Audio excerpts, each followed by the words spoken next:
Welcome everyone to Metaphysical Communion 14. Tonight we're going to discuss self-help rituals to help you as the healer be a better healer to help others. Plain and simple. And with that, let me introduce myself to you. I am DeAngelis Colon, the host of Metaphysical Communion. And this is our 14th program this season. I can't believe it's gone so quickly, but we have several more to go before the end of this season. So thank you for joining me here.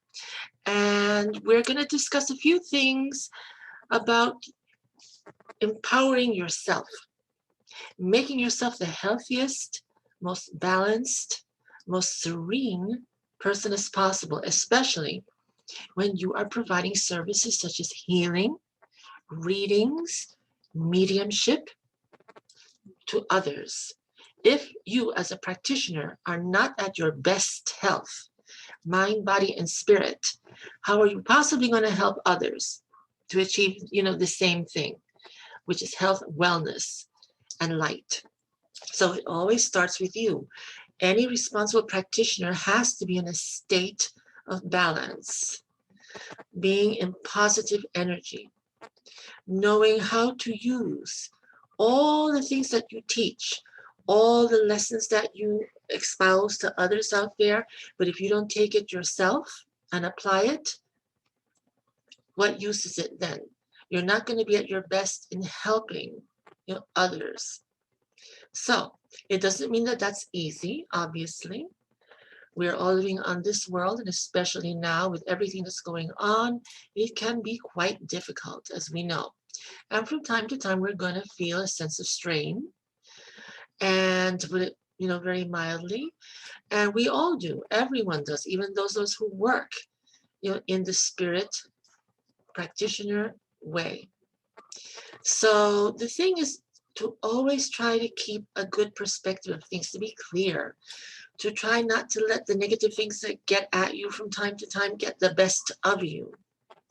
It does happen to everyone, even to, the best practitioners. I've heard it many, many times, even from those who are world-renowned. After all, they are human. Just because they may have special abilities or a lot of knowledge, a lot of education, they could be teachers, practitioners in different forms of healing, in different forms of the metaphysical, doesn't mean that they're immune to having negative experiences and negative outcomes and negative outbursts coming from them. So again, you're not going to be able to really be 100%, pristine and light and lovely, unless if you're some very holy person, or some Buddhist, or someone like that who takes years and years of practice and experience to live in a form of enlightenment and calm. There are those out there. Blessings to them. But then there are those of us who live in this society at this time, and it can get rough, as we know, and difficult. And, at times it presses our buttons, whether it's people, situations. So it's going to try to get the best of us. Negativity is very insidious, as we, know. And it will find its way to get at you in one form or another. So the key is to try to remember to be clear, to be balanced, to not allow negative things, negative aspects really get at you in such a way that it disrupts your spirit. There are methods and techniques that many of us use to help us with that. And a lot of that we teach, to you out there. I'm going to talk about some of the rituals and some of the practices that I use and have been using for years, and also things that I continue to learn, because when you work in the field of spirit and the metaphysical, you are always learning. There are always new things. There are always new teachers that one encounters, one finds, and they have fascinating, interesting, wonderful things, wonderful practices that they use to help them. And we can utilize them for ourselves. Doesn't mean that every single thing that you're going to hear about is going to work for you or resonates with you in some way. Doesn't mean that you have to do every single thing either. You work with what talks to you, what you feel that is true to yourself, that resonates with you. Those tend to be the ones that attract to your soul, to your spirit, and will give you the most benefit and the most help. So at this point, we're going to start with some basic things. I've talked about this a lot in other programs. For those of you who are seeing me, over and over again, for those of you who are new, this will be a first time perhaps in hearing about some of these techniques, some of these practices that I use. You may use them already. You have your version of using them also. Wonderful. This is just a reminder. Perhaps I'll say some things tonight that will ring a bell for you, or maybe something new that will just, turn on the light and say, oh, that's fascinating, or that says something to me. I might want to try that at least once or twice or so and see if it works for me. Everybody's different. Everybody's personal, obviously. You use and you do what you feel is best for you and what is right for you and your well-being. You will know it. You will feel it. Your intuition tells you. You will know what is right. And with that doesn't work for you, fine. There's always other things, to learn and to find and discover until you find what works best for you. So with that, we can start with a few practices in that area or so. So I'm going to start first of all with the most basic practice of all, which is, the most common sense, which is setting time for you, just for you alone, to be quiet and to focus and to relax. That is paramount. You need to have your own space and your own time so that you can concentrate just on your well-being, mind, body, and spirit.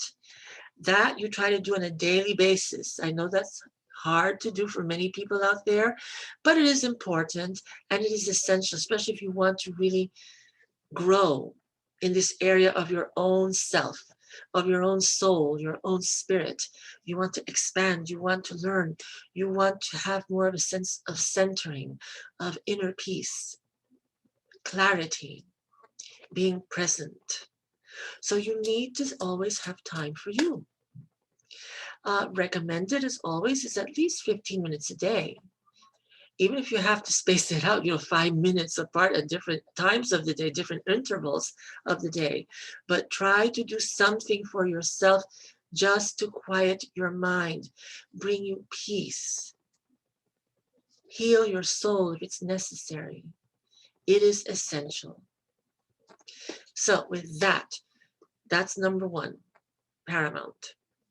Of course, you find a place for yourself, quiet, comfortable, allow no distractions, turn off the television, turn off the radio, don't be in front of the computer unless if you're, teaching somebody like we're doing now here, we're providing, information or so, of course. But, just take time for you away from all the technology, away from all the earthly concerns, and just be with yourself. From there, you want to be in a state of relaxation and calm. And of course, things to do is to breathe, first and foremost. You have to watch your breath. You have to bring yourself to regulate your breath so that you're breathing calmly and naturally. That will help to dissipate a lot of tensions, worries, negativities that are inside of you or perhaps around you. Try to clear your mind of those worries, concerns. Again, sometimes depending on the situation and the circumstances, it's easier said than done. But do what you can to nurture and embrace yourself, first and foremost. Because as I always say, and as many others do, if you can't take care of yourself and be good to you, how are you going to be able to take care of others? So that is important, obviously. So from there, You have your quiet space and time for as long as you can. And you can do several things, for that. As I have spoken about many times in other programs here, you need to do something that will calm you and bring you to a sense of presence and relaxation. Methods to use for that, obviously, you can do prayer. Some of you may not be religious, so then you can do a mantra. A mantra can be anything that rings a bell for you, that has a connection for you. Repetition with a certain mantra or words, things that empower you, affirmations. Read from a book, whether it's a short poem, a page in a passage of some book that has some significance, some great meaning for you. A mantra can be like from the Buddhist principles, repeating several certain words or so that can bring you to a sense of calm, focus, relaxation. Prayers, if you have religion or believe, can be of great assistance and great support for you. Gives you belief, support. You must have intent, of course, to do this, to help you to get in a sense of centering and peace. You can also practice as well a meditation. And for those of you who are familiar with me with this program, you know that I've constantly talked about meditation many times.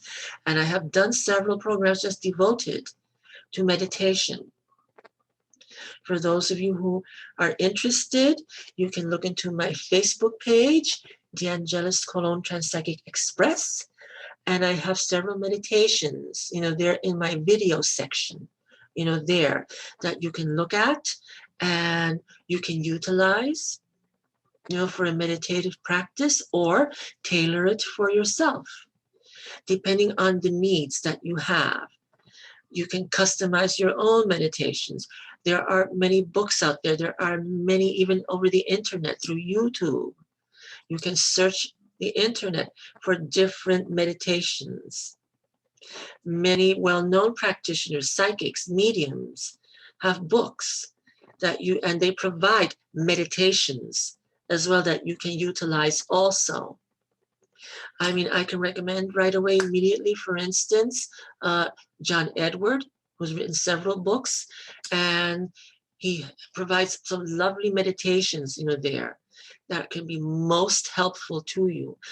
My friend Hollis Durand, who's also written, several books, she offers lovely meditations, there that you can use for whatever purposes that you need. And of course, there are many other people that we know that are famous. Sylvia Brown, Rosemary Altea, George Anderson. The list goes on, Peter James, the more current, people that we're more familiar with right now. Like, I don't know if Teresa Caputo has any meditations or so, but you can certainly search and find out. She's such a high active type of person. But certainly there are many meditations out there, and they don't have to be from famous, well-known people. For those people who are better known in this field, like Deepak Chopra, you can certainly find the meditations that he offers. And other healers. Marianne Williamson, for instance, is another person who I'm sure has many wonderful meditations, also, out there that you can look at, purchase their books, or those in the internet, you can get them for free. And you can use that, as well. If you feel that music would be helpful for you regarding a meditation, do that also. I tend to do meditation just on my own. I don't really use music, even though in the past I have, and it is very beneficial. At this point, I just like to have the peace and quiet and just zone out. But some people may find meditation music very helpful to help them get into this state of well-being, especially people who are new and who feel that their mind just runs away with them. They have constant chatter going on in their mind. A music can help just as a focal point, also to calm and relax your well-being, your mind, body, and spirit also. Do what you can. There's lovely meditative music there. It stimulates the auditory senses. One of the clairs, which is clairaudience.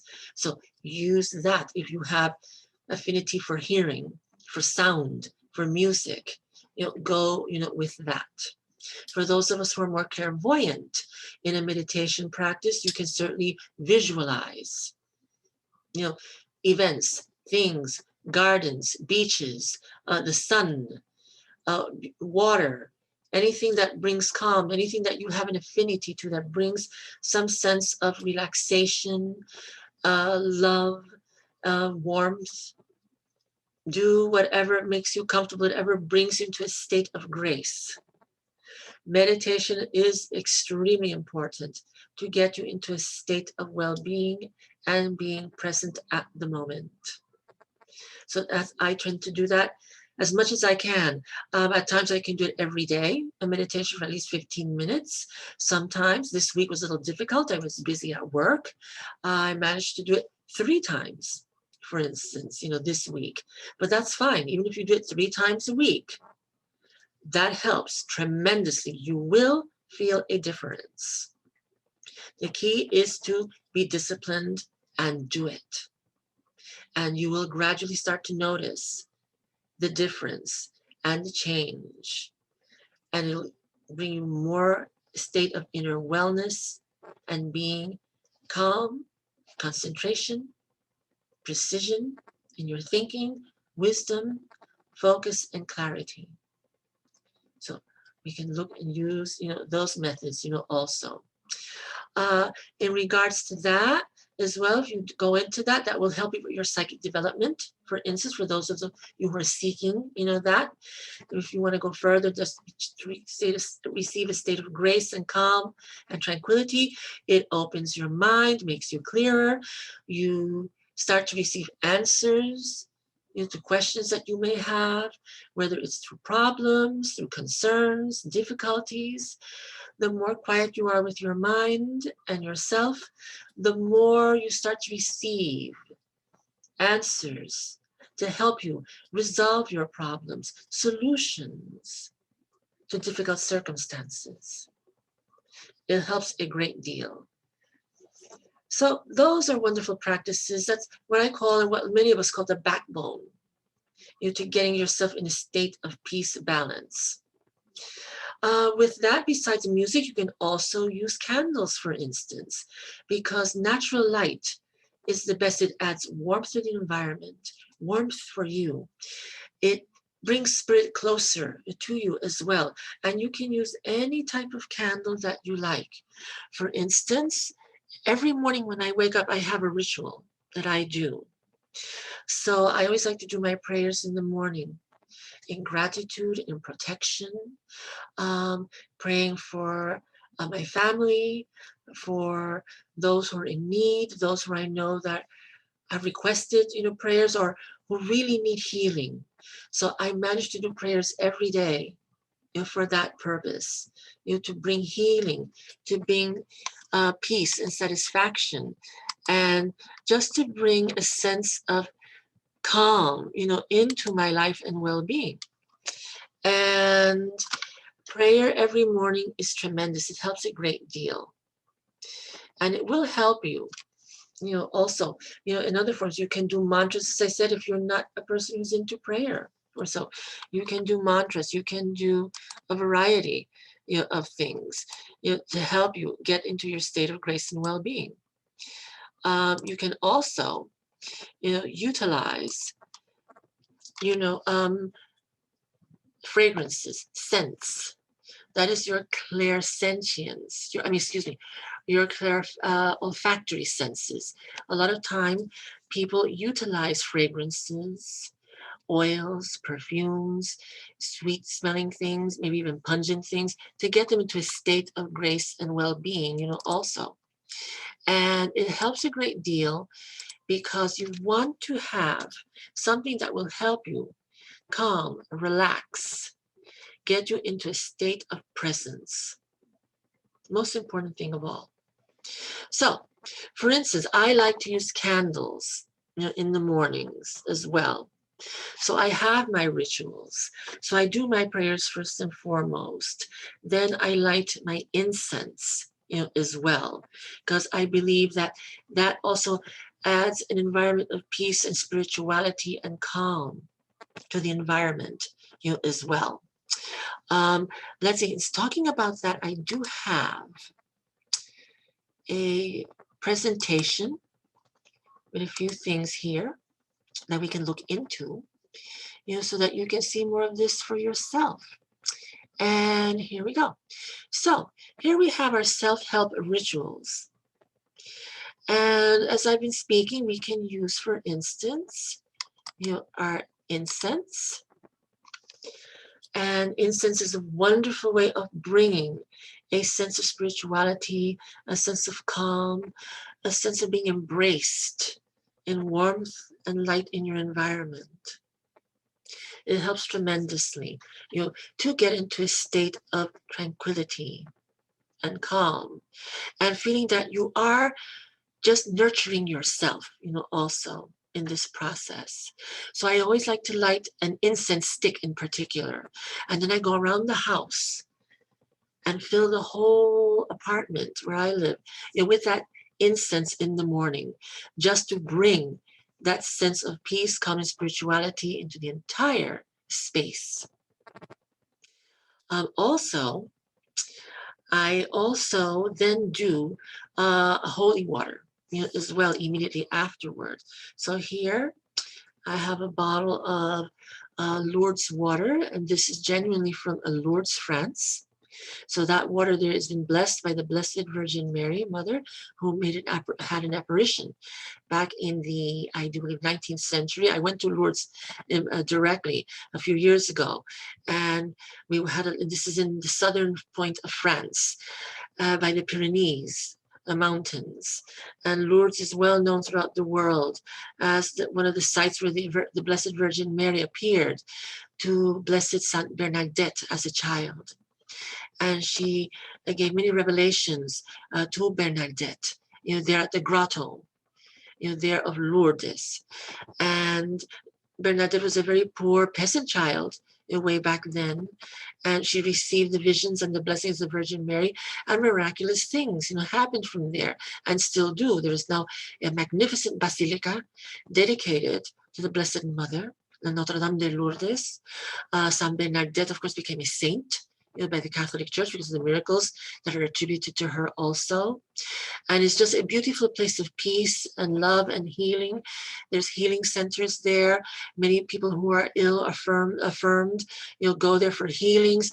The waters of the grotto, which the Blessed Virgin Mary called forth from Saint Bernadette, are healing, miraculous waters. Many people report healings that have taken place from them there or afterward.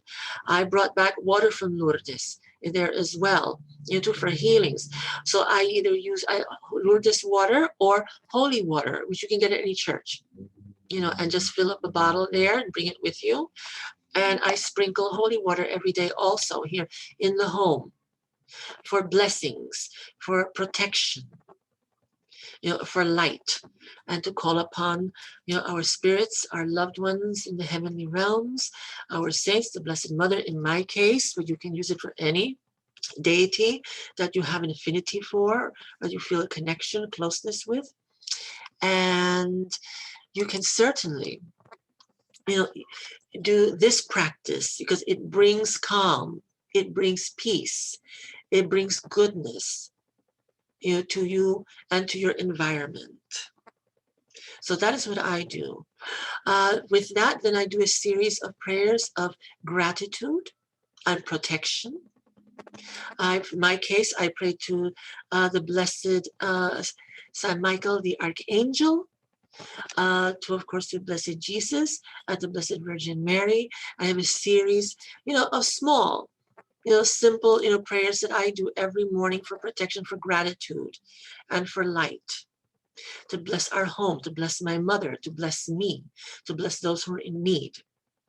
So that is my ritual. I know it sounds like a lot, but actually it only takes like 5 minutes because it's short, but but very profound. And it helps me a great deal. And it brings light and goodness and blessings, to me. So, and it works. It does help. I start off my day, fresh, clear, and feeling protected, also. So that's a ritual that I like to use. You can also do smudging, as well. As you can see here, I have an example of a sage, a branch here, which is very popular for clearing environments of negative energies, of negative feelings. So that's another practice you can utilize, and I certainly do it to be helpful to yourself, to clear you, to clear your aura, to clear your environment if you feel the need. Especially if you've encountered, let's say, negative circumstances or negative people, throughout the course of your day, and you feel that something has come upon you or maybe attach itself to you in some way or whatever. Smudging is a good way to remove and cleanse the self, from those experiences, from those, difficulties or so. And just because people are starting to participate now, which I'm very grateful for. So I have to allow people to come into the space. Hold on a second. Here we go. So thank you for being here. And so smudging is something that I've done for years, and I learned from my other friends and mentors who practice for many years. And smudging does work, and there are many different forms of smudging besides using sage, which is the most popular one, as many of us know. But it does clear out negativity from the environment. It can clear negativity from yourself. It has a pungent scent. Some people like it. Others find it a bit interesting, at least at the beginning. But you get used to it, and you can smudge your environment or so. I like to use a ritual that I've done in the past for years, actually. That is from the Northwestern Native Americans, and it is a smudging ritual that they use to clear out their environment, their home, their space. And they utilize, for instance, 3 forms, and I have those written here if you can see that, here on the presentation. So it is a smudging ritual that incorporates, first of all, bringing the white light. So you welcome the ancestors, first of all, to your space. Since this is Native American, I welcome the Native Americans, ancestors from this country, to be helpful and to bring their light, to bring their strength, to bring their healing to the environment. From there, I then start to use sage, first of all, and I go around the entire house, requesting for healing, for clarity with sage, because it releases negative energies from the environment.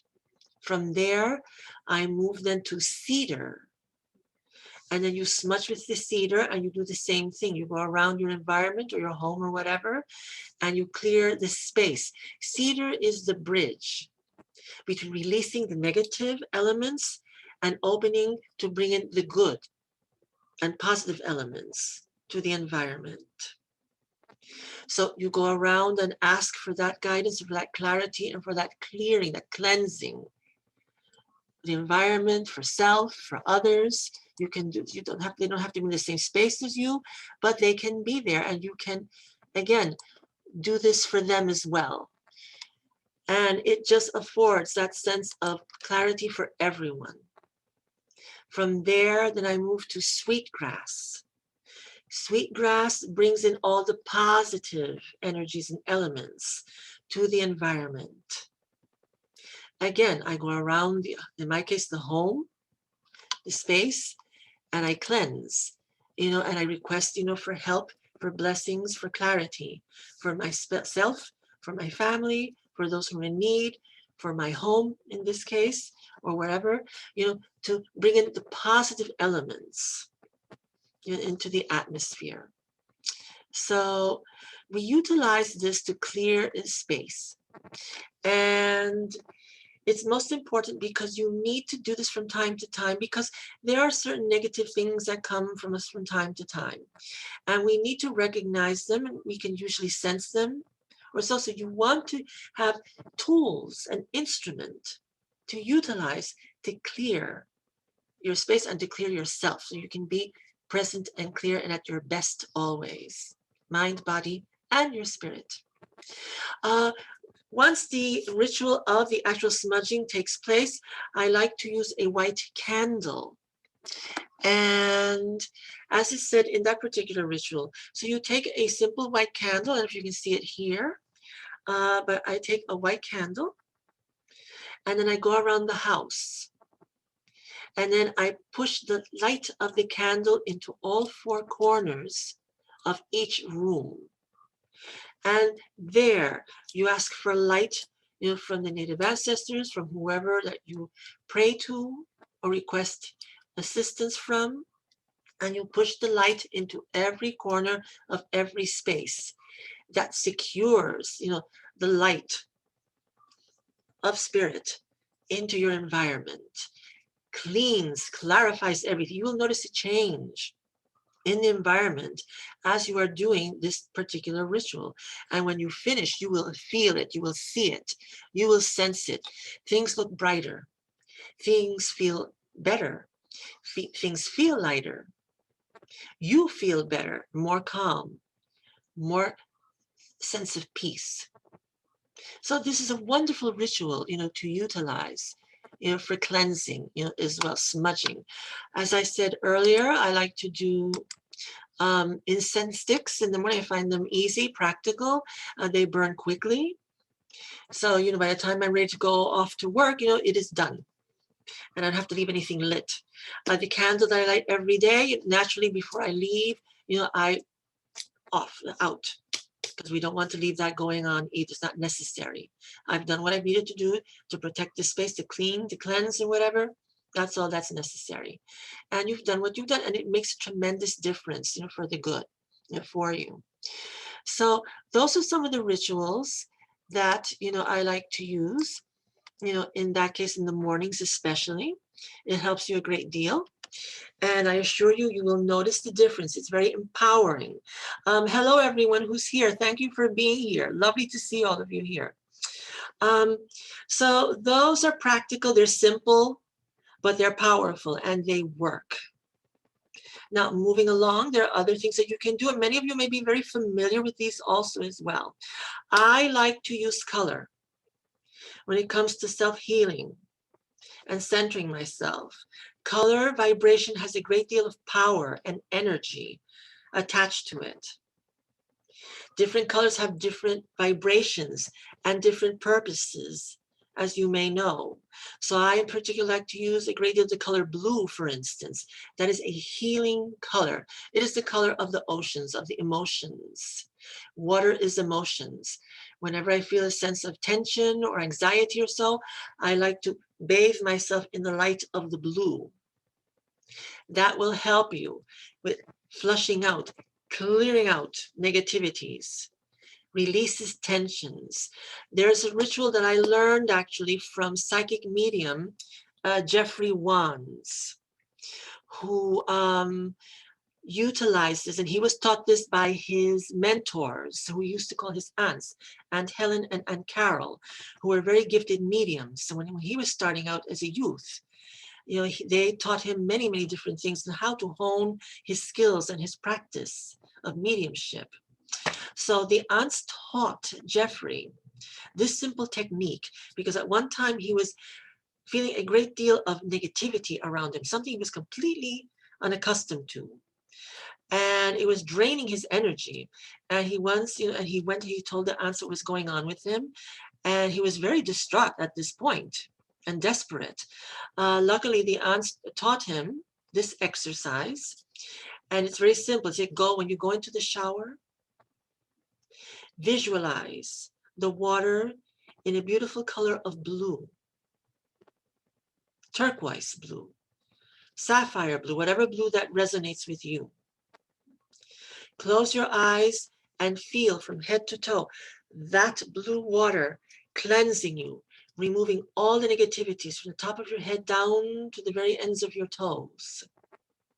And focus on that blue light of healing and allow those waters to just go down and take away everything. And you will be healed of whatever negative attachment or energy is on you or has been placed upon you. So sure enough, Jeffrey went, did this practice, and he literally felt that negative energy that he was carrying or that was attached to him just start to dissipate from his entire being. And it literally just went out and washed away. And he was left refreshed, calm, and with a sense of peace. He was absolutely just stunned by the experience. And basically he was healed, from that negative attachment that he had, that somehow came upon him. And it's a practice that he utilizes till this day, obviously, whenever, because he's a professional, this is what he does for a living. And from time to time, you're going to meet a lot of people, and certain people carry certain things. So you have to do things to cleanse yourself. A lot of times it's that people don't mean this, they don't even know they have anything on them. But, it does attach to you as a sensitive person. You may, unfortunately, have that placed on you. So you need to know tools, methods to remove things like this when they come upon you. And that's a wonderful technique to use. I've utilized it, and I assure you it works. From the very first time that I did it, I literally felt the healing and the change. It was tremendous. Of course, with any type of practice of this kind, you have to have belief, intent, and focus, because it will not work the same. And I've always repeated that in many, of my lectures, in many of my programs. You must have intent, you must believe, you must have faith that this works, or else it really won't do the same for you. And in some cases, will not do anything at all. So it always comes down to yourself. You have to be number one, but that's about self-healing. So that takes place, there for you. Now, in regards to other methods, also let's bring that PowerPoint back, first of all. So moving along, let's go into colors, as I said once again, and what better representation of colors than the chakra system? And many of you may be familiar with, the chakras, the seven main chakras, of your body, which all align on the spine. Here's this chart. I hope you can see it clearly here. And we have here our 7 principal chakras. We usually go from bottom to top with this. And you can utilize your chakras, also for self-healing, for balance, and to help with focus, for clarity as well. So I present, this to you here. Again, many of you may know this already. So we have, of course, our root chakra, the color red usually, which is the color of the ground force, or beginnings. And we have descriptions here that, are responsible for that, such as security, grounding, survival instincts, as well here. So then we move to the sacral chakra, which is just below the navel, below your belly button, as it's called. And that, results in sexuality, in intimacy, in instances of creation, as well. So people who may find that they have difficulties, let's say with grounding, for instance, they may have a problem with their chakra, it may be off balance, it may be stuck. You can do a meditation, to clear your root chakra, to help you with grounding, for instance. That's just an example. If you have problems with intimacy, for instance, or so, focus on your sacral chakra and see about clarifying, that to help you to heal in whatever way you may need. Our solar plexus chakra, which is very well known for people, because that is where we receive, energies. We receive from spirit. We feel things a lot of times, in our, navel area. Sometimes people feel that, when they are connected with spirit, they feel something, a commotion going on in their stomach area. They may feel, oh my God, I don't feel too well, especially if you're a medical intuitive, someone who really has an intuition for disease and helping others to relieve of their problems and their illnesses, or so, their ailments. A lot of times you're going to feel a lot of that coming through your solar plexus. So that has a lot to do with vitality, with energy, desire, and power. It is your solar plexus. So you want to keep that particular chakra clear all the time, especially if you're a practitioner, of spirit and the metaphysical. Very important to have your solar plexus working properly, and all these chakras to be working in alignment.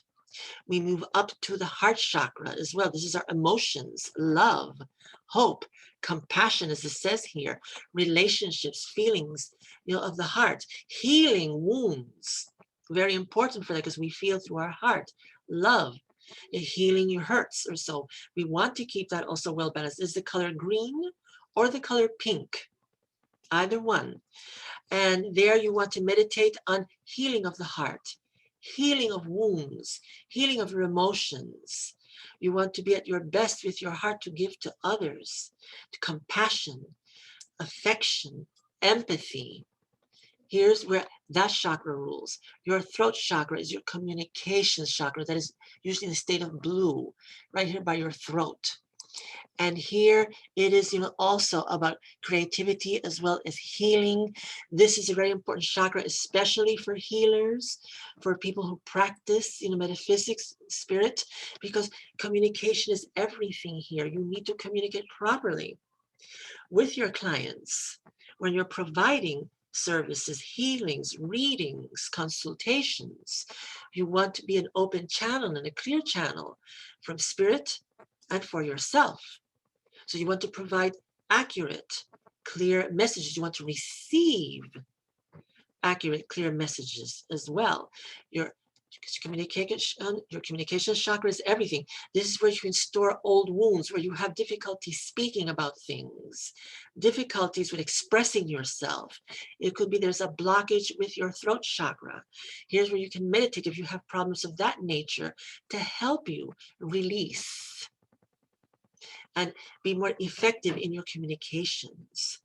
One of the main chakras also is your third eye chakra, located by the brow area, just a little bit above your brow area. That's where the pineal gland resides, in the center of your brain. But it is located in this area, going to the center of your brain. The pineal gland is where we have clairvoyance, intuition, your psychic senses. This is where we receive, also we get and project also from spirit. Spirit communicates to us through our pineal gland, through our third eye, which is all seeing, especially for clairvoyance. For those of us who are principally clairvoyant, this is where we see our images, where we can see our spirits from the other side, through our third eye. Visualizations are key here also. When you meditate, you use your third eye, your visual senses, your clairvoyance. For those purposes, you want to have that open and well balanced as well. Finally, we have our crown chakra. Our crown chakra is our top chakra. Here, it has a bit of a color like rose pink. It's usually more like a lavender, color, or purple. Some people see it as white, from the white light of spirit. Here we have understanding, cosmic consciousness, enlightenment. This is where we receive energy, from spirit. It is our communication line, there. It is known in Buddhist principles as the 1,000-petal lotus as well, because there's so much there. You want to have that chakra beautifully aligned and open as well, especially if you wish to communicate with spirit as psychic, as a medium, as a practitioner, as an empath. That is your connection to spirit. That's what they come through to connect with you and the rest of your chakra alignments. So that is essential to have open. And this is where you receive information from spirit, but also is where you also reach out and want to give out and connect with spirit and those on the other side. So you want to have your chakras and the colors of the chakras well aligned and in system. Colors are extremely important because I said the blue also is for healing. The color green is also a healing color as well. For those who have illnesses or sicknesses, you can surround them or surround yourself in an aura of green light for healing of any ailment. Green is also the color of the earth. It is the color of nature, the grasses, the trees. Our earth home, Mother Gaia, is green. So we want to have health, well-being, vitality there also we need to focus on those areas. We send that to those who are in need. Green is also the color of, obviously, abundance, currency. In this country, the United States, the color of dollar bills is green, the color of nature, the color of the earth. If we are needing financial assistance, guidance, if we need abundance, we are struggling and we need some financial help, focus on the color green to bring in abundance as needed, to bring in security for you, so that you have what you need to take care of yourself and your loved ones, and to be generous to others. It doesn't mean that it has to be about greed or ego, or wanting more and more and more. It is about, having what you need to live properly, to support yourself comfortably with security, and have a sense of peace for you, your family, your loved ones. You can utilize that for that purpose. Yellow is the color of spirit also. It is a color of the golden light, the Holy Trinity, for instance. Yellow, golden, it's the color of happiness, of joy. If you need to have a little more sense of peace, of joy, of happiness in your life, if you suffer from depression, for instance, from sorrow, meditate utilizing the color yellow. Bring that to yourself to give you light, to give you love, to embrace you in warmth. Bring it to your home, to bring happiness, to bring joy to your environment, to yourself, to those who are in need. Also, again, it is a holy color, as well, the color of spirit. When we usually see auras or so, let's say of the saints or so, they're usually in a golden yellow light. So that is derived from there. The color red is a color that you can utilize for strength, vitality, for energy. This is good for those who feel that they are lacking in energy. They feel weak. They feel that they need something to give them more strength. The color red, you can certainly meditate on that, but be cautious with it as well. Red is a very powerful color. It is the color also of aggression and anger and hostility. So we must be very cautious when we use the color red. We want to use it just for the purposes of giving us a little extra boost, a little extra energy when we feel depleted, of that, to give us strength, to give us the will to overcome difficulties or obstacles. So you can utilize that for that. It is the color of the blood, obviously. So it's life, it's circulation, also. So use that when you feel that you need, again, strength. Use it for those people who have problems with anemia, for instance, or blood disorders. Use that for strength and for clearing, also in those areas of your life. But use it cautiously. Again, it could go the other way very easily, also, and bring anger, aggression, hostility. And you don't want to do that either, because that does the opposite then. And we certainly don't want to inflict negativity, harm upon ourselves or on others, also. So that is an area where we need to have focus and we need to be prudent. But once it's done properly, it can be used beautifully and safely. So capitalize on those colors, for healing. I do as well. I do that for healing. I do my chakras as well from time to time. Meditation. You can incorporate a chakra meditation to balance your chakras and be well-being also. And light. So that's a good way to do that, also.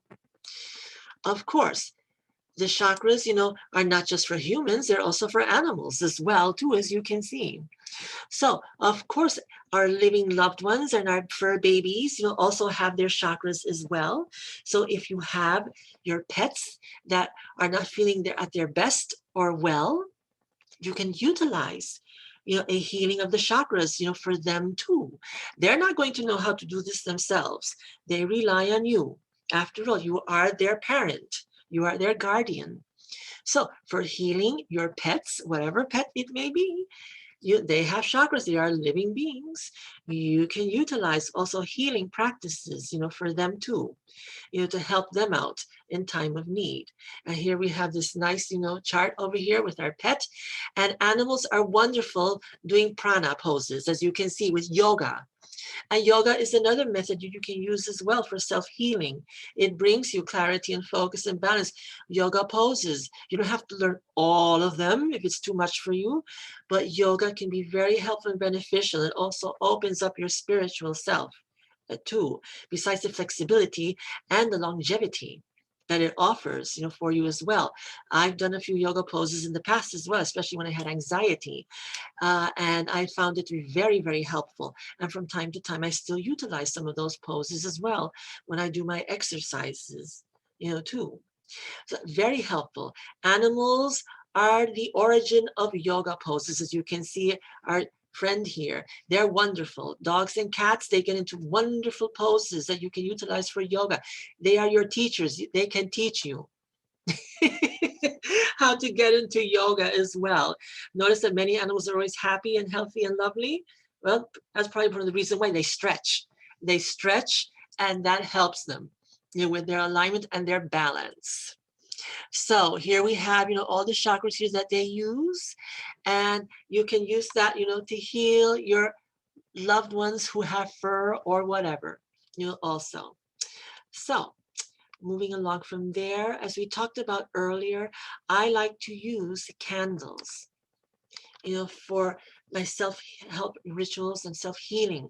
I like, when every day, as I explained to you earlier, I find the white candle to be very beneficial always because it is the all-purpose color and it just heals everything.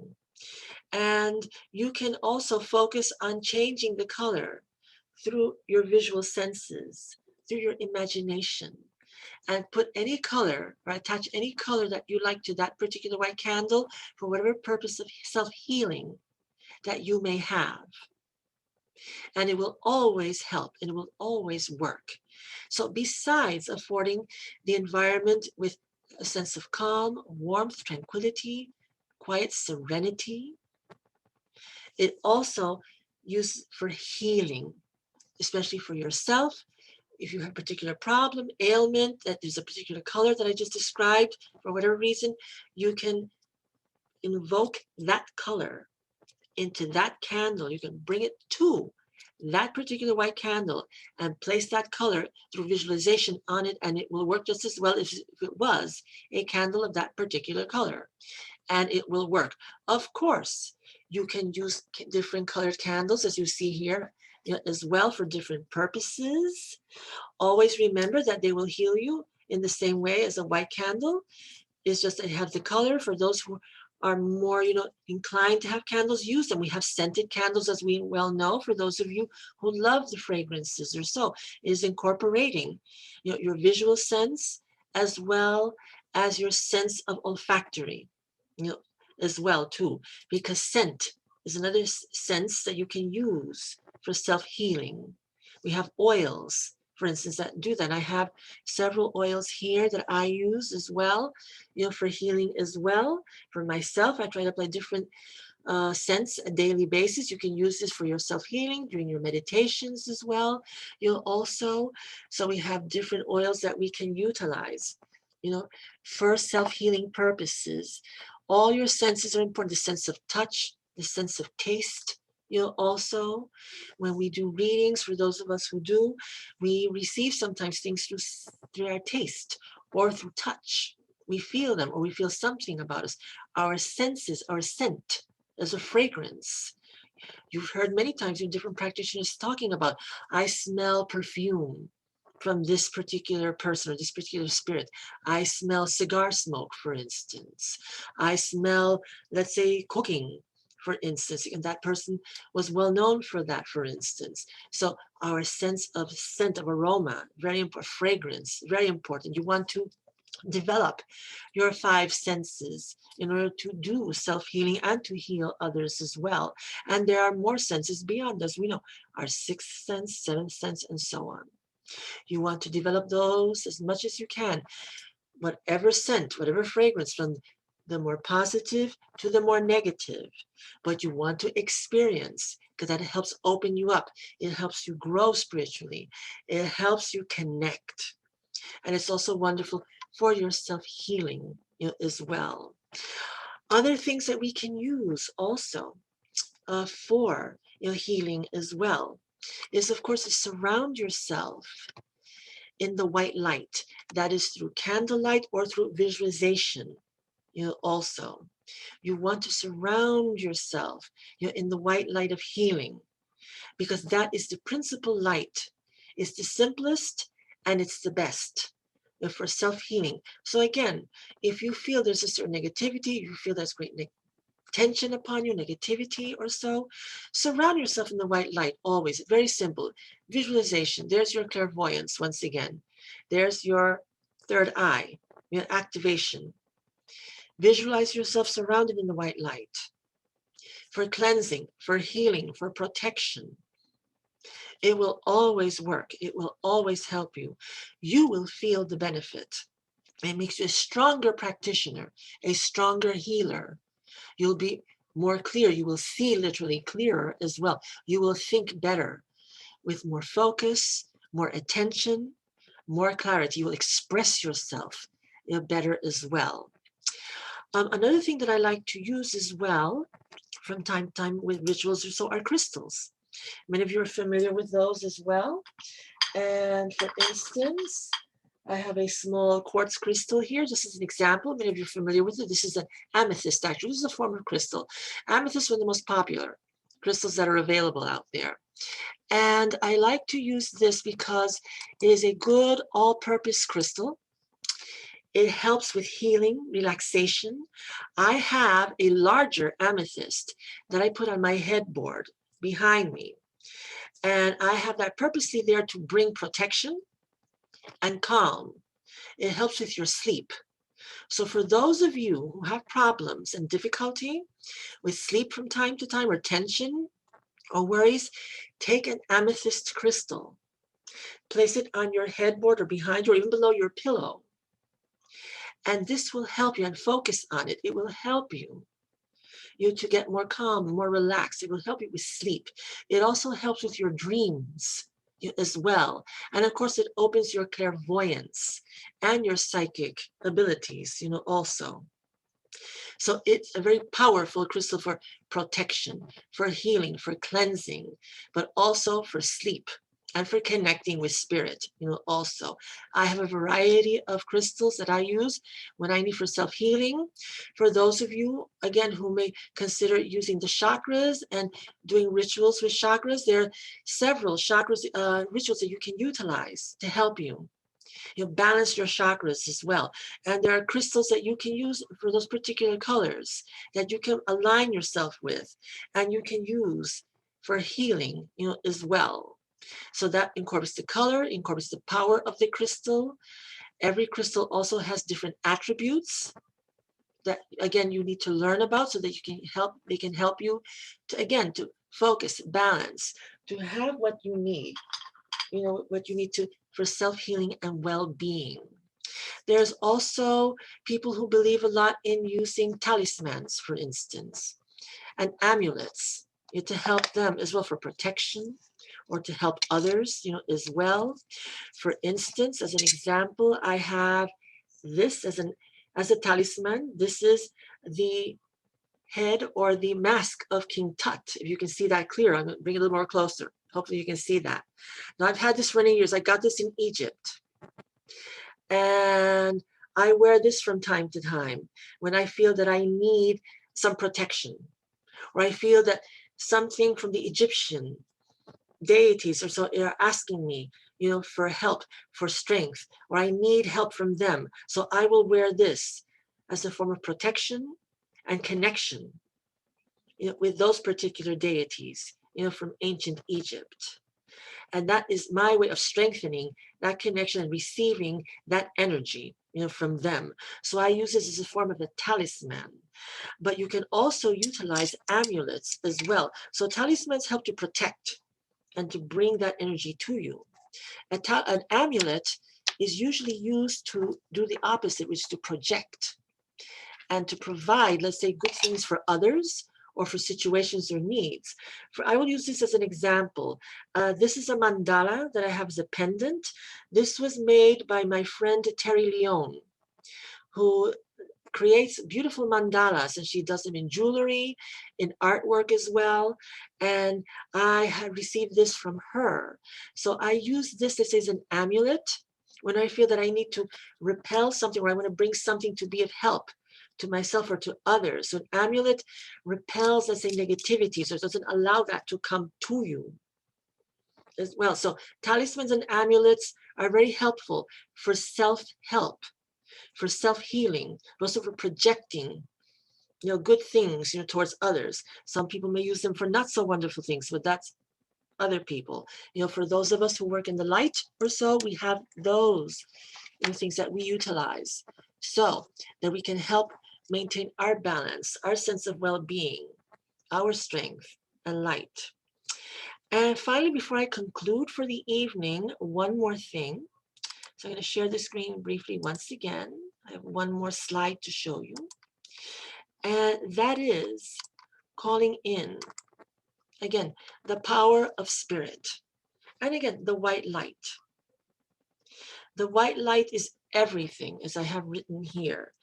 That is your greatest strength and your greatest help. You surround yourself, as I said earlier, in the white light. That will always protect you, but it will also strengthen you. Strengthen your energy. Strengthen your auric field. It will give you that power that you may need, especially if you're feeling depleted of energy, if you're not feeling at your best at a particular time.